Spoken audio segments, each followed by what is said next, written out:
concluded that the Crown Prince Mohammed bin Salman ordered the killing of the journalist Jamal Khashoggi. Is this the view of the Turkish government? As you know, the 18 people they get involved in this business.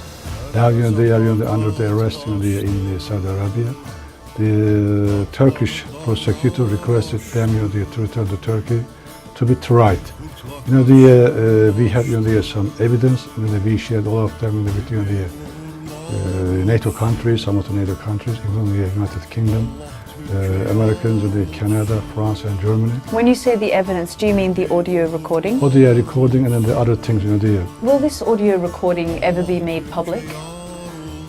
At the moment, no. But it depends on the situation. It depends on the developments under the control of our prosecutor. Are you satisfied with Saudi Arabia's investigation? We requested Saudi Arabian prosecutor to return those suspect back to Turkey. Then it will be much better for the prosecution, and then they will be tried in Turkey. Within they won't do this though. They won't do this. So far, we didn't get the answer until some response to those requests. Does Turkey point the finger of blame on Mohammed bin Salman? At the moment, we have some evidence, and we shared with our allied countries, and our prosecutor looking at the issue from every angle, every point. There's a lot of questions being asked about the consulate being bugged.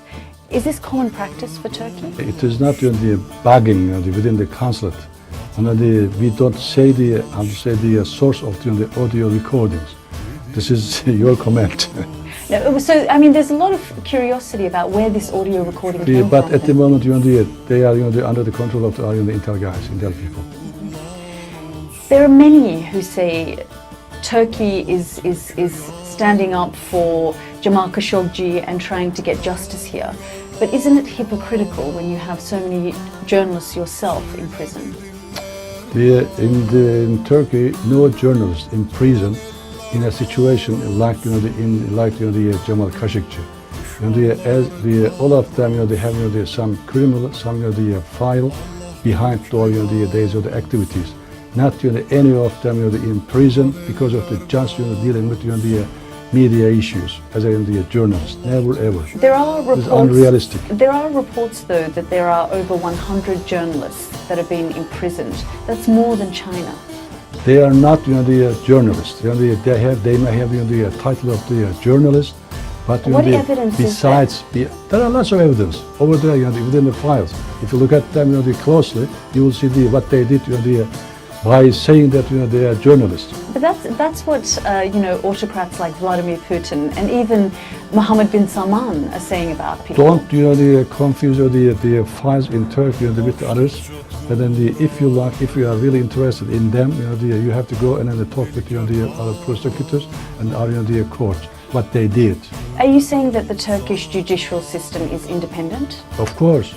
Let's talk about Syria briefly. Turkey hasn't been critical of the actions of Russia in Syria, the bombing of Homs, the bombing of Aleppo. It's never really been critical of all of these things that the Russians and the Russian regime has been responsible for. We are trying to do everything in order to sustain this current stability. This is our position in Syria, in Idlib. How do you respond when you hear people say that Turkey is breaking away from the West? I don't know what the reason for this. Yes, we have some problem and with our allied countries, and then but not with the Western countries. We have the problem with the Eastern countries as well. So we are trying to discuss our problems to find common solution to those problems. But on the other hand, there are some points.